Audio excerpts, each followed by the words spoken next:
ഓം ശ്രീ സായിരാം. ഭഗവാന്റെ പദാരവിന്ദങ്ങളിൽ സാഷ്ടാംഗം നമസ്കരിച്ചുകൊണ്ട് എല്ലാവർക്കും അന്തർശൗര്യയജ്ഞത്തിന്റെ 301 ഭാഗത്തിലേക്ക് സ്വാഗതം. ഇന്ന് നമുക്ക് വേണ്ടി ഹോസ്റ്റ് ചെയ്യുന്നത് ശ്രീ ശിവപ്രസാദാണ്. നമുക്ക് വേണ്ടി സംഗ്രഹം പറയുന്നതും ഭജന പാടുന്നതും സംഗീത SV ആണ്. മിസസ് ശിവപ്രസാദാണ് സംഗീത. സായിരാം, സംഗീത തുടങ്ങിക്കോളൂ. ഓങ്കാരം സായി ഗായത്രി പറഞ്ഞ് വായിച്ചോളൂ. സായിരാം. സായിരാം. ഓം. വീഡിയോ ഓൺ ചെയ്യാൻ പറ്റുമെങ്കിൽ ഓൺ ചെയ്യൂ കേട്ടോ. ഓം.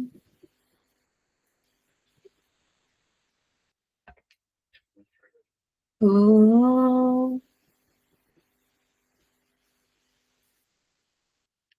ഓം സായീശ്വരായ വിദ്മഹേ സത്യദേവായ ധീമഹി തന്നഃ സർവഃ പ്രചോദയാത്. ഓം സായീശ്വരായ വിദ്മഹേ സത്യദേവായ ധീമഹി തന്നഃ സർവഃ പ്രചോദയാത്. ഓം സായീശ്വരായ വിദ്മഹേ സത്യദേവായ ധീമഹി തന്നഃ സർവഃ പ്രചോദയാത്. സായിരാം. ഞാൻ ഇന്ന് സംഗ്രഹിക്കാൻ പോകുന്ന അധ്യായം ലക്ഷ്മണ ഉപദേശം. ശ്രീരാമന്റെ അഭിഷേകത്തിന്റെ വിവരമറിഞ്ഞ് അയോധ്യാവാസികൾ ആനന്ദത്താൽ മതിമറക്കുന്നതും പെട്ടെന്ന് ഉണ്ടാവുന്ന സംഭവങ്ങളാൽ ശോകപരവശരാകുന്നതും അതിന്റെ കാരണങ്ങളാണ് ഇതിലെ പ്രതിപാദ്യം. ശ്രീരാമനെ ഒഴിച്ച് മറ്റെല്ലാവരും സംഭവത്തിന്റെ ഗതി മറന്ന് ഹൃദയാവൃത അനുഭവിക്കുന്നു. ശ്രീരാമനെ കാണുന്നതിനായി തിടുക്കത്തിൽ സുമന്ത്രൻ വരുന്നത് കണ്ടപ്പോൾ തന്നെ അദ്ദേഹം ഇത് ഒരു പ്രതിപാദത്തിന്റെ ലക്ഷണമാണെന്ന് സീതാദേവിയോട് പറയുന്നു. തനിക്ക് ഭൂതവും വർത്തമാനവും ഭാവിയുമെല്ലാം ഒന്നുപോലെ എന്നും അച്ഛനെ ഉയർത്തിപ്പിടിക്കുവാൻ കൽപ്പനകൾ അക്ഷരം പ്രതി അനുസരിക്കാനും താൻ സദാ സന്നദ്ധനാണെന്നും രാമൻ പറയുന്നു. താൻ അവതാര പുരുഷനാണെന്നുള്ള പൂർണ്ണ ബോധ്യത്തിനുമുള്ള തെളിവാണിത്. ഭഗവാൻ കാലാതീതനാണ്. ഒരു പുത്രന്റെയും പുത്രിന്റെയും ജന്മത്തിന് കാരണം പിതാവാണ്. പിതാവിന് വേണ്ടി താൻ സർവസ്വം ത്യജിക്കുവാൻ ഒരുക്കമാണ്. സദാനങ്ങൾക്ക് പിതാവ് കാണപ്പെട്ട ദൈവമാണ്. പൂനാമ നരാഗാത്രേ യതേ അനേന ഇതി പുത്ര എന്നാണ് ആപ്താവാക്യം. നാമ നരകത്തിൽ നിന്നും പിതാവിനെ തരണം ചെയ്യുക എന്നതാണ് പുത്രധർമ്മം. ജീവിച്ചിരിക്കുമ്പോഴും മരണശേഷവും പിതാവിനെ കുറിച്ച് ശ്രദ്ധയുണ്ടാകണമെന്നും അതാണ് ഉത്തമ പുത്രന്റെ ലക്ഷണം. ഇക്ഷ്വാകു വംശത്തിലെ രാജകുമാരൻ സത്യലഗ്നം ചെയ്യുകയില്ല.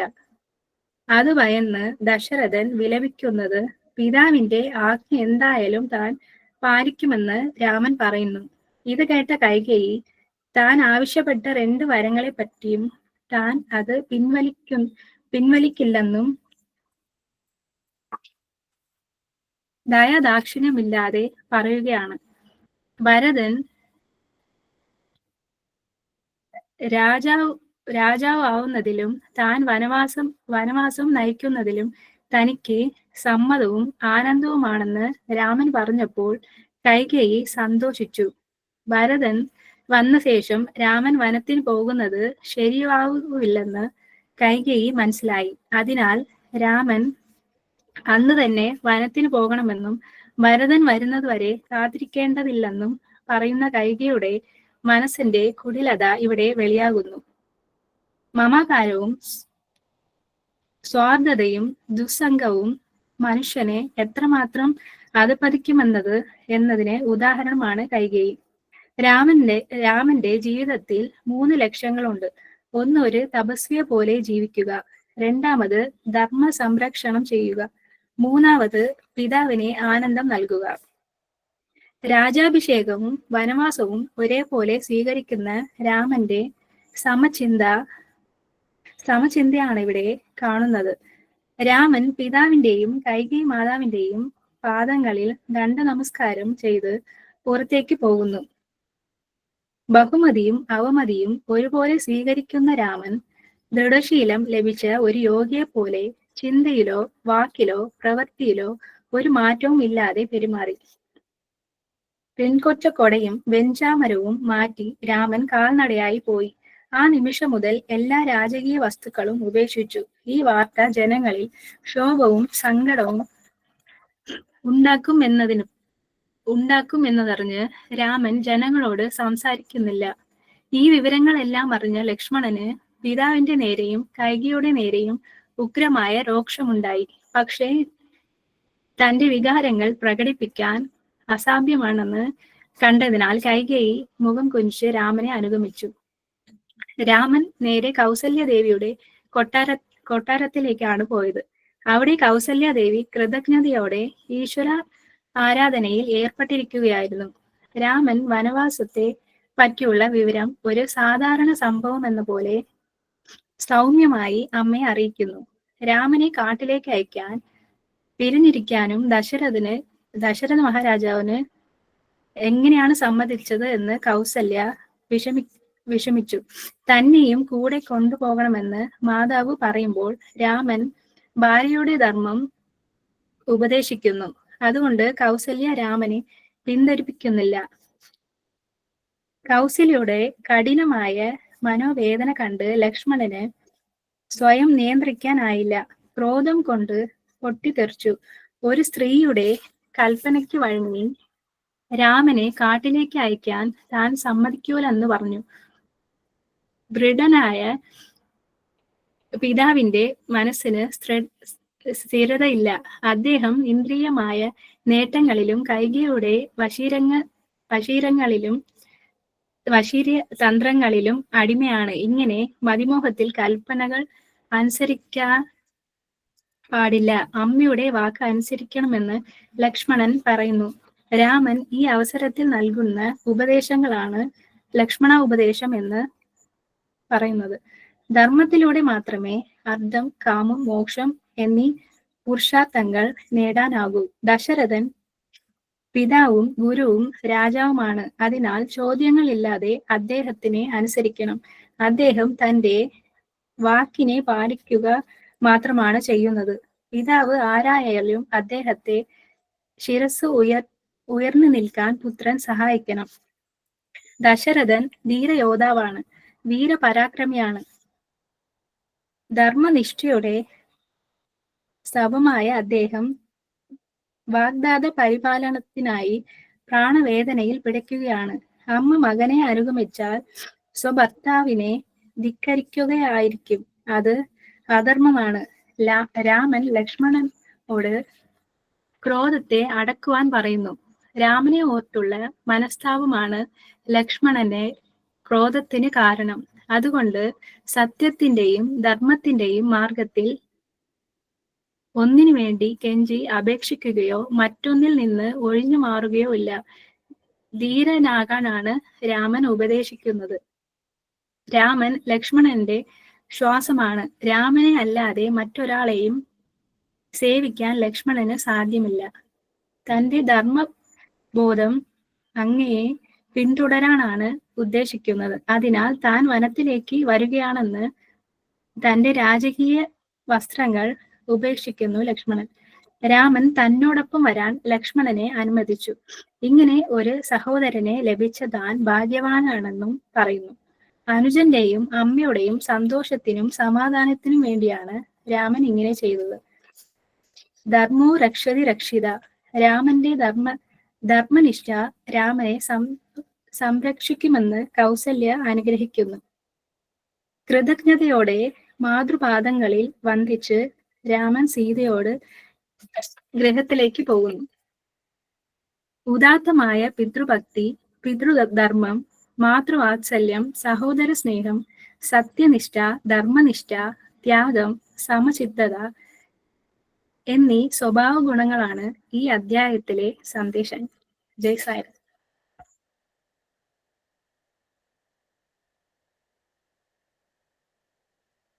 സായിരാം. സംഗീത പറയാനുണ്ടോ? അനുഭവം വല്ലതും പറയാനുണ്ടോ? ഇല്ല ആന്റി. ഇല്ല. ഓക്കെ, അങ്ങനെയാണെങ്കിൽ ഭഗവാന്റെ ഇട്ടോളൂ കേട്ടോ. Sai Ram.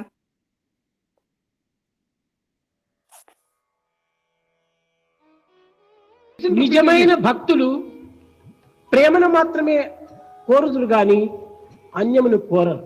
Real devotees aspire only love and nothing else. Hanuman తన కార్యమును పూర్తి గావించుకొని ఆఫ్టర్ కంప్లీటింగ్ హిస్ టాస్క్ శ్రీరామచంద్రుని వార్తను సీతకు తెలిపి he brought the news of Srirama to Sita.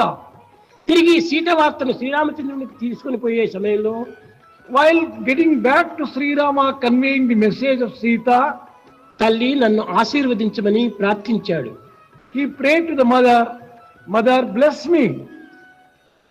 ఈమె హనుమంత, నీవు శాంతుడు, గుణవంతుడు, బలవంతుడమైన హనుమంతుడవు. She said, O Hanuman, you are the very embodiment of peace, virtues and strength. నీవు అజరుడై వర్ధిల్లుగాక అన్నది. అనగా నీకు ముసలితనమే లేకుండా ఉండుగాక అని చెప్పింది. She blessed, may you never suffer from old age at all. కానీ అతనికి ఆనందం కలుగలేదు. But he was not very happy with it. అతని ముఖము యొక్క అసంతృప్తిని గుర్తించినటువంటి సీత, హనుమంత నీవు అమృతులమై జీవించుగాక అనింది. Recognizing the dissatisfaction in the face of Hanuman, Sita said, may you be immortal. May you be immortal. కానీ దానికి కూడాను అతని ముఖం నందు ఆనందం ఏమాత్రం కూడాను కనిపించలేదు. But even then there was no sense of satisfaction seen in his face. తదుపరి హనుమంత, నీవు చాలా గుణవంతుడవు, నీ గుణగణములు ముల్లోకవాసులు కీర్తింతురుగాక అని ఆశీర్వదించింది. She blessed then, O Hanuman, you are the most virtuous one. Let all the three worlds sing the glory of thy virtue. మరింత తాను సిగ్గుపడినట్టుగా తల వంచుకున్నాడు. He showed as if he was a little shy when she mentioned this. Sita గుర్తించింది ఈ దృశ్యమును. Sita saw this sight. కట్టగడపటికి Hanumantha, రాముడు నిన్ను నిరంతరము ప్రేమించుగాక అనింది. Then she said, may Rama love you always, Hanuman. ఈ మాటతో హనుమంతుడు గంతులు వేశాడు. With this he began jumping with joy. నేను కోరినది అదియే. All that I want is Rama ప్రేమకు పాత్రుడు కావాలి. I must become worthy of the love of దైవ ప్రేమకు పాత్రుడు కానటువంటి జీవితము వ్యర్థమైన జీవితము. Life which does not earn the grace of God and of God is సజీవమైన సమాజము. That is, such a life is as good as living death. సజీవమైన సమాధి కూడాను అన్నాడు. It is as good as a living death. కనుక నాకు అట్టి ప్రేమ కావాలని ప్రార్థించాడు. He prayed, I want such. హనుమంతుడు గొప్ప సంగీతపరుడు. Hanuman was a great musician. అతనికి తెలియనటువంటి సంగీతం మరొకటి లేదు. There was no aspect of music which he did not know. కూడాను పోటీ పడి హనుమంతుడే గెలిచినటువంటి వాడు. He competed with Narada and Tumbura and also won with them. అటువంటి సంగీతపరుడైనటువంటి హనుమంతుడు ఆనాటి నుండి రామనామమును విచ్చలవిడిగా గానం చేస్తూ వచ్చాడు. Such a great musician and singer as Hanuman was, he began singing the name of Rama right from those days. ഓം ശ്രീ സായിരാം. സംഗീത ഭജന പാടിക്കോളൂ. എത്ര മനോഹരമായിട്ട് ഭഗവാൻ ഹനുമാനെ പറ്റിയൊക്കെ പറയുന്നത്. ഹായ്, കേൾക്കാൻ തന്നെ എന്തൊരു സുഖം അല്ലേ സായിരാം. സംഗീത പാടിക്കോളൂ. രാം രാം രാം പരമസുമൻ രാം രാം രാം രാം രാം പരമസുമൻ രാം രാം जननी जानकी जीवन राम जननी जानकी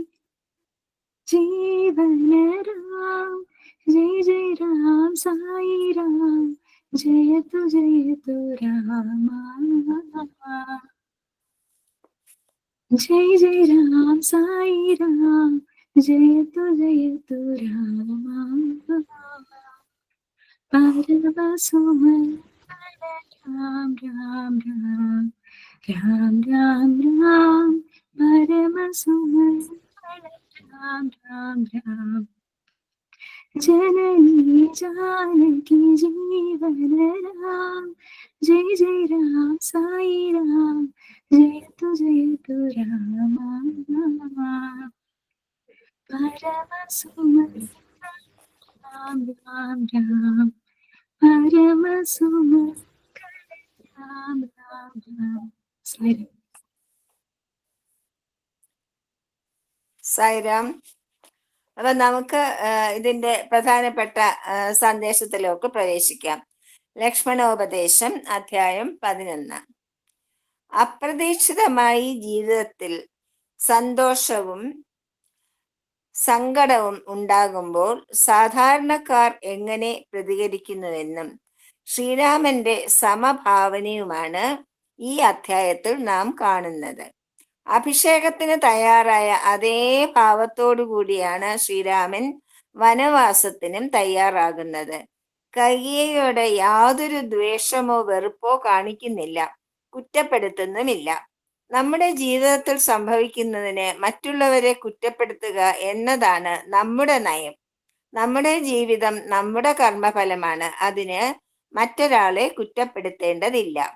പിതാവിന് വേണ്ടി സർവസ്വവും ത്യജിക്കാനും പിതാവിനെ അക്ഷരം പ്രതി അനുസരിക്കാനും തയ്യാറാകുന്ന ഉത്തമ പുത്രനെയാണ് ശ്രീരാമൻ കാണിച്ചു തരുന്നത്. പുംനാമ നരകത്തിൽ നിന്നും പിതാവിനെ ത്രാണം ചെയ്യുന്ന ആളാണ് പുത്രനോ പുത്രിയോ. നിരാശയോടെ വിലപിക്കുന്ന അമ്മയെ സമാധാനിപ്പിക്കുകയും അച്ഛനെ ശുശ്രൂഷിക്കുകയാണ് അമ്മയുടെ കടമയെന്നും ശ്രീരാമൻ ഓർമ്മിപ്പിക്കുന്നു. ലക്ഷ്മണൻ ഈ വിവരം അറിയുമ്പോൾ കുപിതനായി അച്ഛനെയും കൈകേയിയെയും ശകാരിക്കുന്നു. കൗസല്യയുടെ ദുഃഖം കാണുമ്പോൾ ദേഷ്യം കൊണ്ട് പൊട്ടിത്തെറിക്കുന്ന ലക്ഷ്മണൻ ശ്രീധിതനും മതിമോഹത്താൽപ്പെട്ടവനുമായ അച്ഛനെ അനുസരിക്കേണ്ടതില്ലെന്നും അമ്മയുടെ വാക്ക് അനുസരിച്ചാൽ മതിയെന്നും പറയുന്നു. ഈ അവസരത്തിൽ തങ്ങളുടെ പിതാവിന്റെ സത്യനിഷ്ഠ, ധർമ്മനിഷ്ഠ, സത്യലംഘനം ഉണ്ടാകുമോ എന്ന ഭയം എന്നിവയെല്ലാം ശ്രീരാമൻ വെളിപ്പെടുത്തുന്നു. പ്രാണസങ്കടത്തോടെയാണ് രാമനെ പിരിയുന്നതെങ്കിലും ദശരഥൻ സത്യം ലംഘിക്കുവാൻ തയ്യാറാകുന്നില്ല.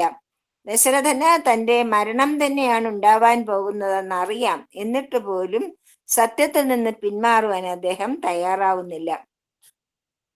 ശ്രീരാമൻ ലക്ഷ്മണന് നൽകുന്ന ഉപദേശങ്ങളാണ് ലക്ഷ്മണോപദേശം എന്ന പേരിൽ പ്രസിദ്ധമായത്.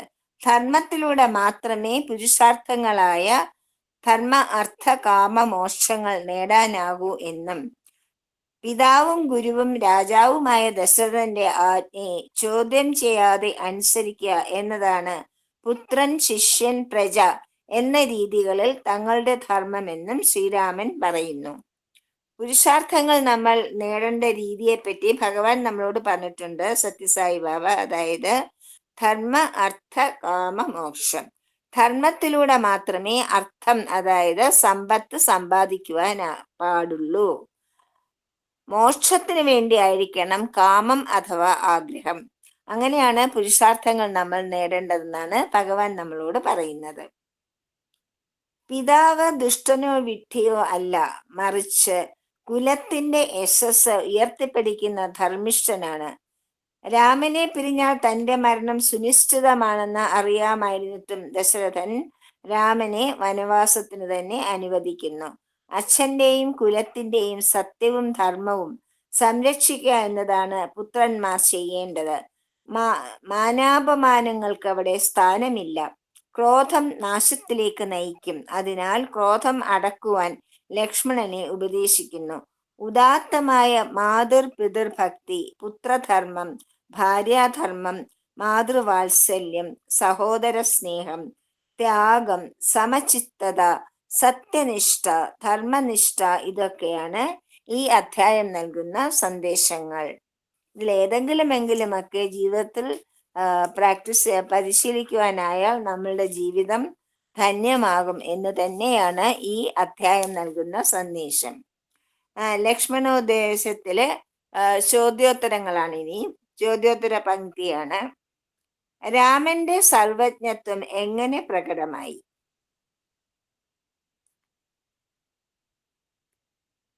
എന്താ വരും മിണ്ടാത്ത? സമചിത്തതാഭാവത്തിലൂടെ.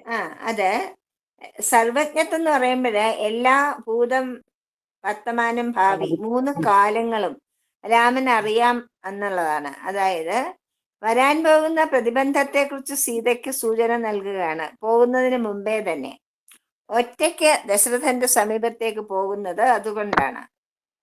ശ്രീരാമനോട് വരങ്ങളുടെ വൃത്താന്തം ആരാണ് പറഞ്ഞത്?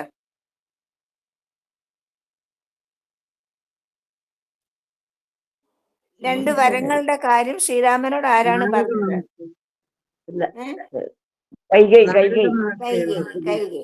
രാമൻ ഉത്തമ പുത്രൻ എന്ന് തെളിയിക്കുന്ന വാക്കുകൾ ഏതാണ്? സമചിത്തത, അമ്മയോടുള്ള അമ്മ എന്നുള്ള വിളിച്ചുള്ള സംഭാഷണം. രാമൻ ഉത്തമ പുത്രനാണെന്ന് തെളിയിക്കുന്ന വാക്കുകൾ എല്ലാ പിതാവിന്റെ ദാസനും സഹായകനുമായിരിക്കണം പുത്രൻ. പിതാവ് മൂന്ന് ഋഷിയും ഗുരുവും രാജാവുമാണ്. അതുകൊണ്ട് അദ്ദേഹത്തെ അനുസരിക്കുക എന്നതാണ് പുത്രധർമ്മം. പുത്രൻ അഥവാ പുത്രി എന്നാൽ എന്താണ് അർത്ഥമാക്കുന്നത്? നരകത്തിൽ അതെ, പുംനാമ നരകത്തിൽ നിന്നും പിതാവിനെ ത്രാണനം ചെയ്യുന്ന ആളാണ് പുത്രൻ അഥവാ പുത്രി. തന്റെ വനയാത്രയും ഭരതന്റെ രാജ്യാഭിഷേകവും ഒരു ദിവസം നടക്കട്ടെ എന്ന് പറഞ്ഞതിനെ കൈകേയി എതിർത്തത് എന്തുകൊണ്ടാണ്? അത് ഭരതന്റെ ആഗമനം രാമന്റെ വനവാസത്തിന് തടസ്സമാകുന്നുള്ളത് മനസ്സിലാക്കിക്കൊണ്ട്. ധർമ്മിഷ്ഠനും രാമഭക്തനുമാണ് ഭരതൻ. ഈ 2 വരങ്ങളും സ്വീകരിക്കില്ലെന്ന് കൈകേയിക്ക് നന്നായിട്ട് അറിയാം. അതുകൊണ്ടാണ് അന്ന് തന്നെ പോണെന്ന് വാശി പിടിക്കുന്നത്. രാമന്റെ 3 ആഗ്രഹങ്ങൾ ഏതൊക്കെയാണ്? തപസ്യായിട്ട് ജീവിക്കുക, രണ്ടാമത്തേത് ധർമ്മം ധർമ്മം നിലനിർത്തുക, മൂന്നാമത്തേത് പിതാവിന്റെ ആനന്ദം കണ്ടെത്തുക. അതെ, ഗുഡ്. രാമന്റെ എന്ത് സ്വഭാവ വൈശിഷ്ട്യമാണ് ഇവിടെ പ്രകടമാകുന്നത്? സമചിത്തതയല്ലേ അവിടെ വരുന്നത്? പ്രതിസന്ധിയിലും ഒരേപോലെ കാണാൻ.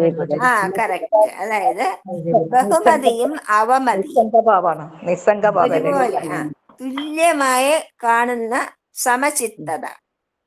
അത് സമചിത്തത എന്ന് പറഞ്ഞ യോഗിയുടെ ഭാവമാണ്. എന്ത് നടന്നാലും ഒരു കൂസലില്ല, മനസ്സിലായില്ലേ? രണ്ടും ഒരുപോലെ സ്വീകരിക്കും. അതാണ് ശ്രീരാമൻ ചെയ്തത്. ബഹുമതിയും അവമതിയും ഒരുപോലെ സ്വീകരിക്കുന്നു. രാമന് ചുറ്റും നിൽക്കുന്ന പൗരാവലിയോട് ഒരു വാക്കും പറയാതെ നടന്നത് എന്തുകൊണ്ടാണ്? ഒരു കൂട്ടത്തിൽ പോകുന്നത്, ജനങ്ങൾ രാമനെ ഒരുപാട് ഇഷ്ടപ്പെടുന്നത് അവർ കൂട്ടത്തിൽ തന്നെ പോവുകയും ചെയ്യല്ല.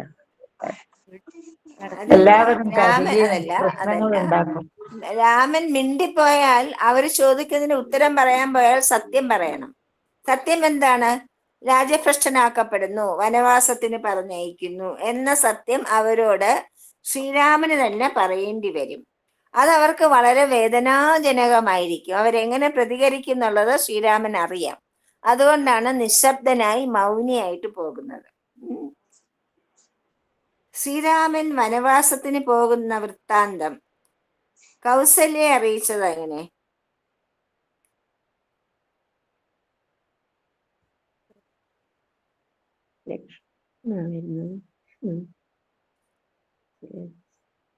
ശ്രീരാമൻ വനവാസത്തിന് പോകുന്ന കൗസല്യോട് പറഞ്ഞത് ആരാണ്? ശ്രീരാമൻ തന്നെ. എങ്ങനെയാണ് അത് അവതരിപ്പിച്ചത്? ഭക്ഷണം കഴിക്കാം, ഇപ്പോൾ ഭുജിക്കുവാൻ നേരമില്ലമ്മേ. മനസ്സിലായില്ലേ? അധ്യാത്മ രാമായണത്തിൽ പറഞ്ഞത് ഇപ്പോൾ ഭുജിക്കുവാൻ നേരമില്ലമ്മേ, വനവാസത്തിന് പോകണം. അതായത് വളരെ സാധാരണമായ ഒരു കാര്യം, ഒരു സംഭവം നടക്കുന്നത് പോലെ വളരെ സാധാരണമായി, കാഷ്വൽ എന്ന് പറയില്ലേ, സാധാരണമായ രീതിയിലാണ് അമ്മയോട് പറയുന്നത്. രാജഭ്രഷ്ടനായി ദണ്ഡകാരത്തിൽ പോകേണ്ടതുണ്ട്, സ്വർണ്ണപാത്രത്തിൽ ഭക്ഷണം കഴിക്കുകയോ സ്വർണ്ണ സിംഹാസനത്തിൽ ഇരിക്കുകയോ ഒന്നും ചെയ്യാൻ പാടില്ല അമ്മേ എന്ന് പറയും. കൈകേയിക്ക് നൽകപ്പെട്ട 2 വരങ്ങളും കൗസല്യയുടെ പ്രതികരണവും ലക്ഷ്മണൻ എങ്ങനെയാണ് സ്വീകരിച്ചത്?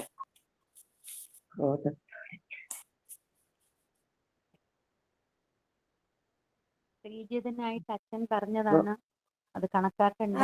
ലക്ഷ്മണൻ ക്രോധാക്രാന്തനാവുകയല്ലേ, പിതാവിനെ ഭത്സിക്കുന്നു, വൃദ്ധനും ശ്രീജിതനും മതിമോഹത്തിൽപ്പെട്ടവനാണെന്ന് പറഞ്ഞ്, അതുപോലെ കൈകേയി മഹാദുഷ്ടയാണെന്നും ക്രൂരയാണെന്നും പറയുന്നു.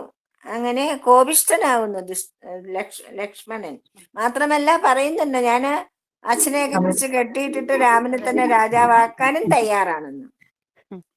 എങ്ങനെയുള്ള ആളുകളുടെ ആജ്ഞയാണ് നമ്മൾ അനുസരിക്കേണ്ടാത്തത്?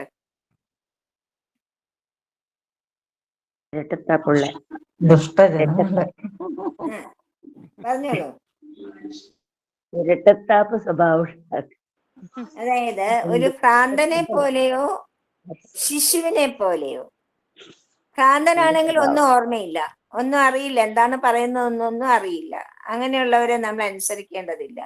ശിശുക്കൾക്കാണെങ്കിൽ എന്താണ് പറയുന്നതെന്ന് അവർക്കറിയില്ല, അതിന്റെ വരിവരാഴുകളൊന്നും അറിയില്ല. അതുകൊണ്ട് ഭ്രാന്തനെ പോലെയോ ശിശുവിനെ പോലെയോ സംസാരിക്കുന്നവരുടെ വാക്കുകൾ നമ്മൾ കേൾക്കേണ്ടതില്ല. ലക്ഷ്മണന്റെ കോപപ്രകടനങ്ങൾക്ക് ശ്രീരാമൻ എങ്ങനെയാണ് പ്രതികരിച്ചത്? ലക്ഷ്മണോപദേശം കൊടുത്ത് അതിനു മുമ്പ് രാമൻ ലക്ഷ്മണനെ തീക്ഷ്ണമായിട്ട് നോക്കുന്നുണ്ട്, രൂക്ഷമായിട്ട് നോക്കും, ഒന്നും മിണ്ടില്ല.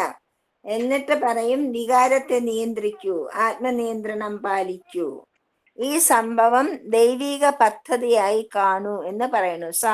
ശ്രീരാമൻ അറിയാമല്ലോ, ശ്രീരാമൻ തന്നെയല്ലേ പറഞ്ഞത് നാളെ ഞാൻ വനവാസത്തിന് പൊക്കോളാംന്ന്.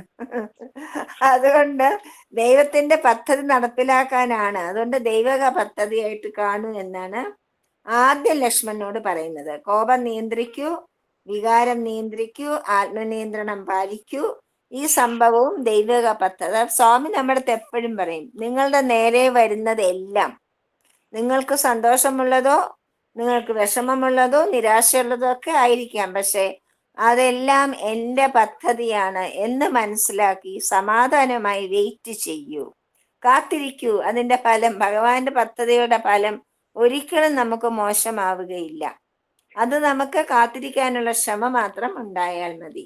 ഭഗവാൻ എപ്പോഴും പറയും, എല്ലാ പദ്ധതികളും എൻ്റേതാണ് എന്നറിയൂ എന്ന്. രാമൻ ലക്ഷ്മണന് നൽകിയ ഉപദേശം എന്താണ്?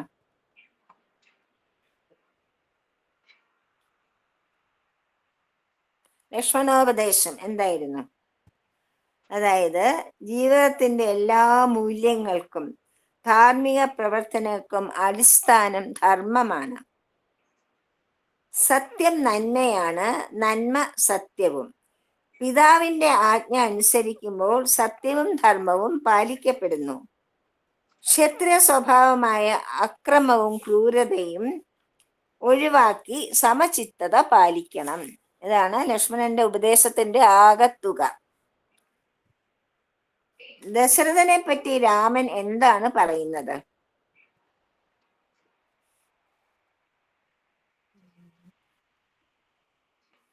ദശരഥ മഹാരാജാവ് മഹാപ്രാജ്ഞനും യോദ്ധാവും പരാക്രമിയും ധർമ്മനിഷ്ഠയുടെ സ്തംഭവും വാഗ്ദത്ത പാലനത്തിൽ ബദ്ധശ്രദ്ധൻ, ധർമ്മസംരക്ഷണം, സത്യനിഷ്ഠ, പൂർവികരെക്കാൾ ത്രിലോകങ്ങളിലും കീർത്തി നേടിയ ആളുമാണ് ദശരഥൻ എന്ന് ഓർമ്മിപ്പിക്കുകയാണ് ശ്രീരാമൻ ഇവിടെ എല്ലാവരോടും ചെയ്യുന്നത്. അപ്പോ ആർക്കെങ്കിലും ഒരു ഭജന പാടണമെന്നുണ്ടെങ്കിൽ പാടിക്കോളൂ. ശോഭ ഒരു ഭജന പാടിക്കോളൂ. സമയമുണ്ട്.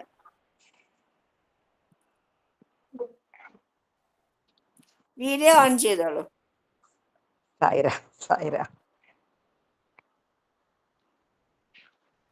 രഘുപതി രാഘവ രാചാരാം പതിത പാവന സീതാരാം. രഘുപതി രാഘവ രാചാരാം ഒന്ന് പൊങ്ങിയിരിക്കൂ, ഒന്ന് പൊങ്ങിയിരിക്കൂ. പതിത പാവന സീതാരാം. രഘുപതി രാഘവ രാജാരാം പതിത പാവന സീതാ. രഘുപതി രാഘവ രാജാരാം പതിത പാവന സീതാ.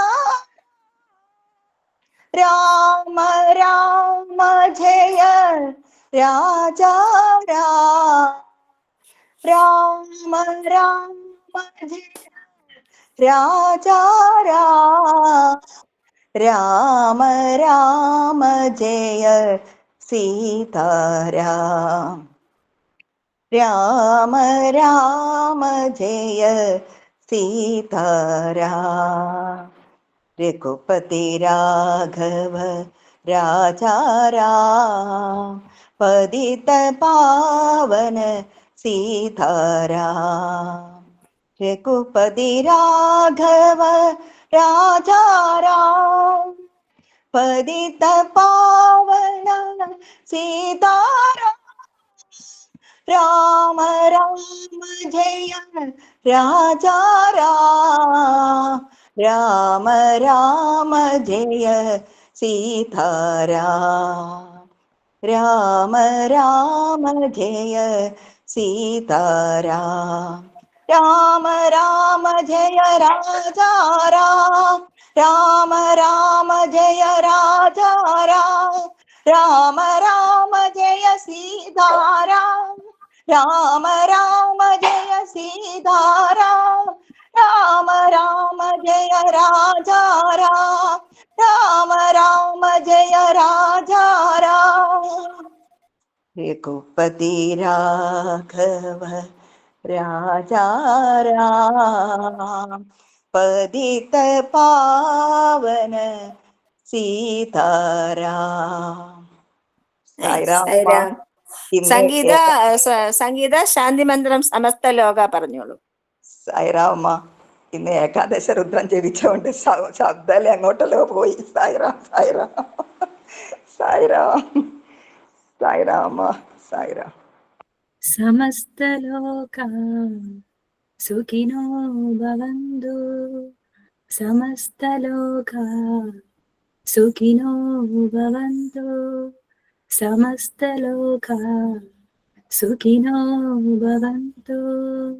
ഓം ശാന്തി ശാന്തി ശാന്തി.